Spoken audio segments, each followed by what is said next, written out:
Now, if you are a adamant Husqvarna fan, you might not like what I'm gonna say, and this video might not be for you, but I don't really like this bike that much.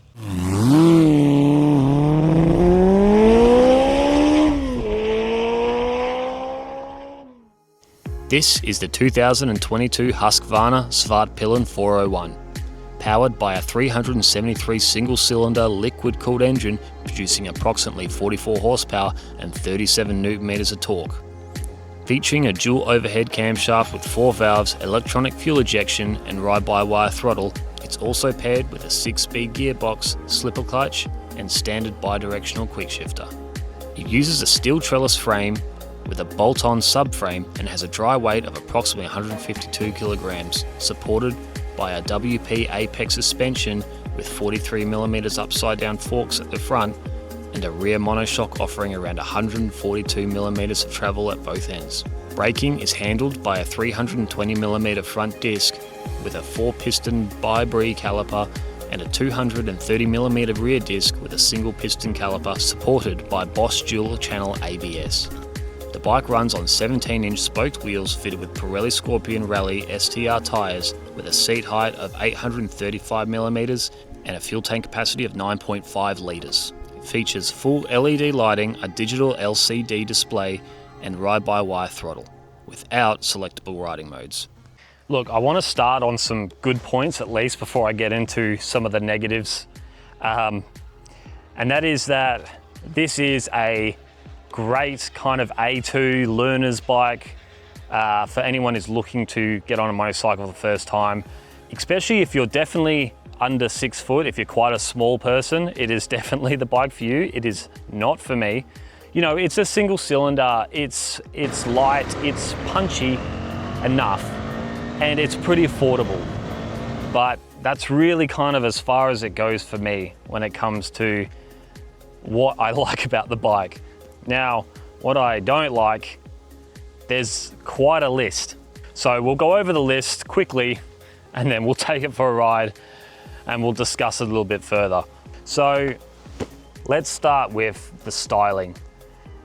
It is interesting, to say the least, which is kind of a polite way of putting it, but it's a very unique style of bike.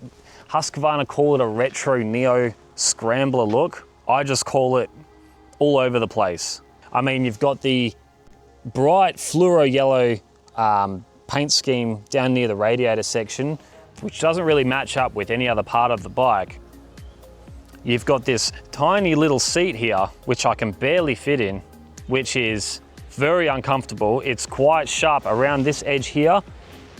I just feel it digging into my thighs when I ride. The LCD, bulky, old style dash, these circular round bulky rear view mirrors.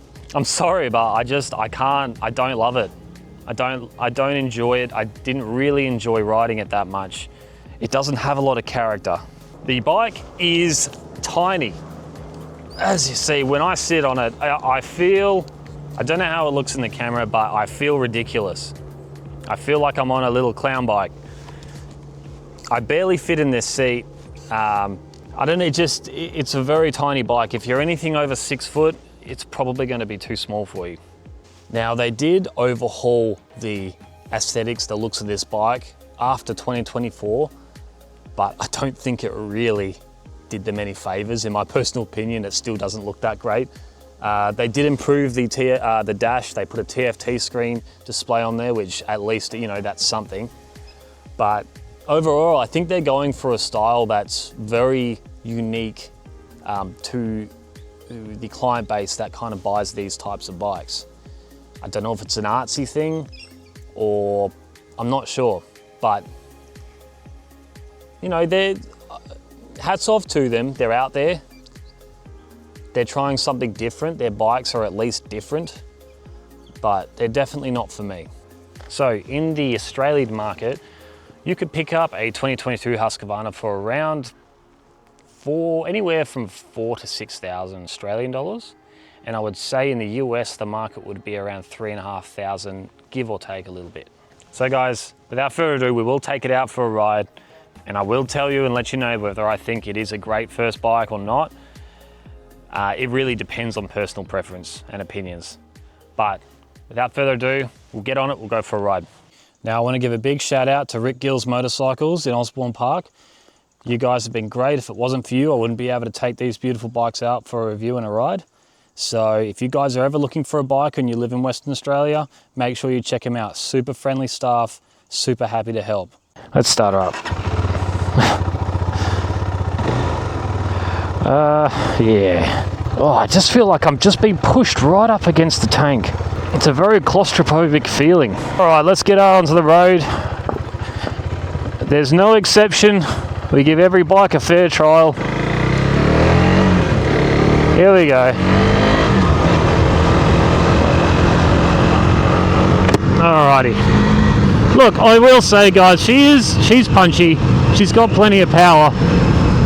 There's no negative comments in that section, but I'm just not feeling it, and it's really hard to put my finger on why I don't like the bike. There is maybe just quite a lot of little things that just add up. And look, guys, I pride this channel off honest reviews. I don't have to like every single bike I ride. It's that simple. And if I don't like something, I'll tell you.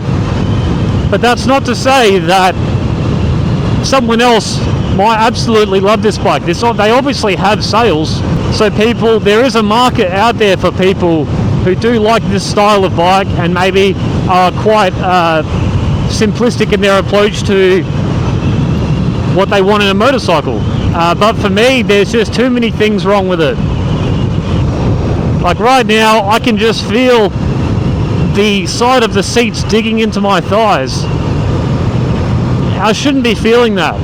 I will say, guys, that the bike does come with bi-directional quick shifter. You know, that is a good feature. You wouldn't know. I actually didn't know this had a quick shifter feature when I first jumped on the bike. So I was using the clutch the whole way through. And when you're up in the higher RPMs, it does work pretty well. But it's not smooth. You have to really force it into gear. And like I said before, we're down to bare basics. You know, they've given you the modern LED lighting tech and the halo headlights and all that fancy jazz, and the ride-by-wire throttle. But the bike just lacks character. It lacks soul. You know, there's no rider modes that actually make any difference.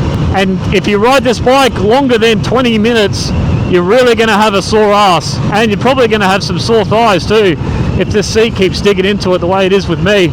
And look, I'll say, if you plan on having a pillion on the back, good luck. It's going to be super uncomfortable for the both of you, and you'll be lucky to get any kind of power out of it.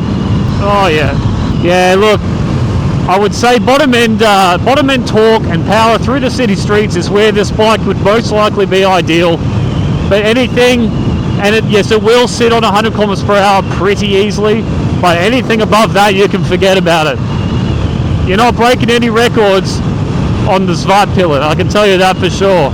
And because this bike is so light, it feels every bump in the road. I feel like I'm on a little pocket rocket.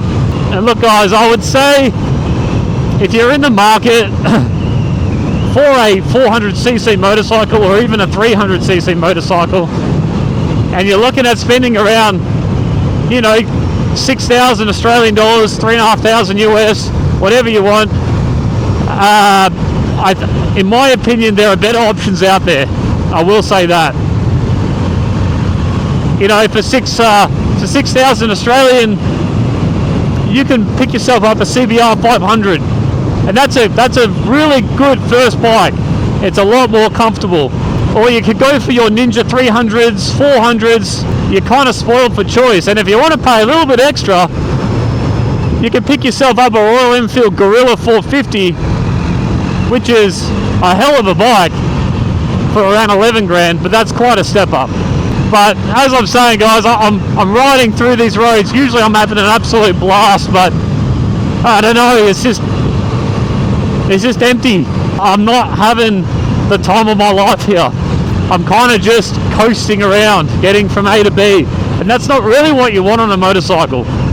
If you're just looking to get from A to B, get back in your car. I don't know, guys. I don't know what to tell you. I'm sorry. I'm sorry it's not a... Here we go.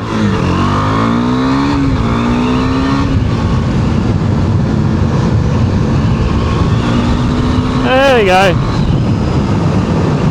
Look, she'll go. She packs a little punch. She'll go, but it won't blow your socks off. She'll get you out of trouble, but she's not going to put a smile on your face. Hey, look, guys, if you think I'm wrong, let me know in the comment section. I don't think I am, though. This seat. Now, if this is the same engine that the 390 Duke has, you know, maybe that bike has a little bit more character. I don't know. But it doesn't really make me that excited to take it out and review it. I just feel a little bit silly on this. I should be ending this on a positive note. What are the things that I do really like about this bike? So what I will say is that it is super simple to ride. If you are looking at learning on a motorcycle, if you have your A2 class or your LAMS class in Australia, it would definitely be an ideal bike to train on because it is so light and it is punchy enough to get you around. But like I said, everything in small doses with this thing. You wouldn't want to take this on a long distance trip. It's kind of more for city commuting. Another pro would be fuel. Fuel is dirt cheap on a bike like this, being a single cylinder. You're not going to be burning through the tank quickly, that's for sure. I wish I could love this bike, I really do. But I just got to go with my feeling on this one.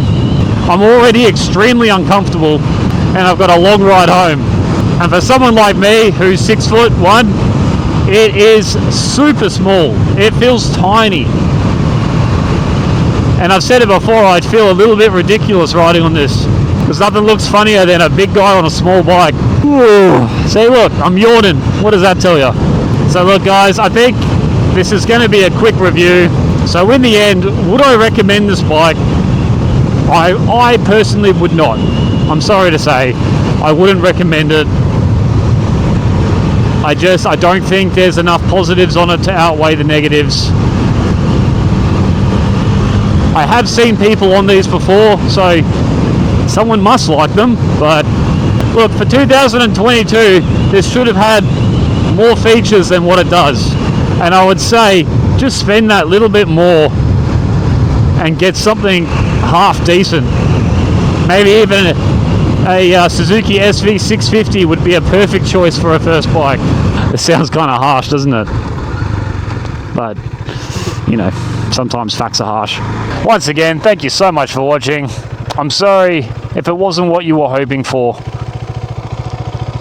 if it wasn't what you were expecting, but here at Brad Rides, we pride ourselves on the honest truth, and the truth is, it is very underwhelming, boring, and kind of hideous. But look, if it is your style and you don't care about tech and features and having all the, you know, the bells and whistles on a bike, and you live in the city and you're commuting anywhere under 20 minutes or so, it would be a pretty decent little get around bike. I will say it does have plenty of power because it is a light bike. The engine's, you know, it's pretty impressive, but that's pretty much as far as it goes. So look, guys, thank you so much for watching.